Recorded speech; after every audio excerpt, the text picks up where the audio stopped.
3, 2, 1, action. So guys, welcome to my short vlogad. Hopefully maging short vlogad. So, welcome to our KKM, as in kanya-kanyang mundo. So, yon, time check muna tayo. Today, it is now almost 4 p.m. and Friday,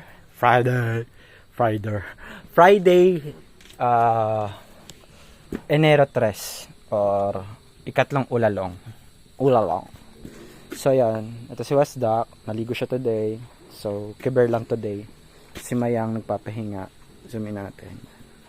Pahinga ang ating lola.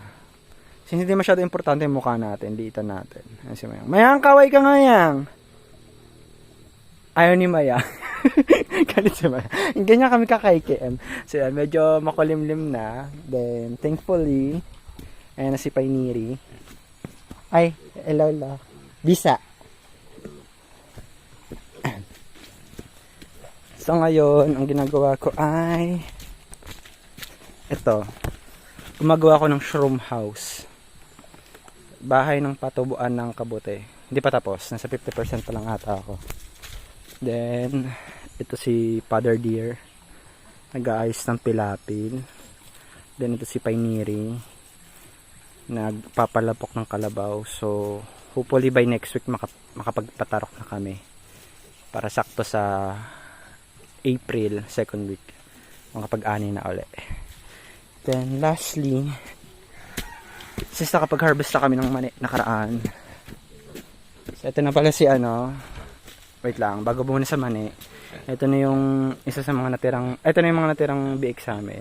Ito si Bunsoy. Papalitan ko siya ng pangalan. Siya na si Toklin. As in, binaligtad na Lina to. Toklin. Hi Toklin! Toklin. Ito sa Lina. Medyo nagkikrave na siya. Ito naman si Blacky. Tapos si Bardagol, yung nasa likod. Tapos ito si Maske. Yan. Di pa sila napipilsian. Yan lang natira namin. Then ito na si Mother Deer, pumasok na sa loob. Tapos ka na, Mother? So yun, ito na yung dito na namin muna itatanim yung mani. Dito sa tapat ng baler. Ito yung tinampo, yung daanan. Then dito namin ilalagay ni Mother. Dito niya gusto ilagay yung mani kasi marami na. Yan. Ito yung ginagawa niya. So ito yung hinarvest ko na gatong. Gatong dapat. Ewan ko ginawa niyang bakod kasi matibay. Bayabas. Tapos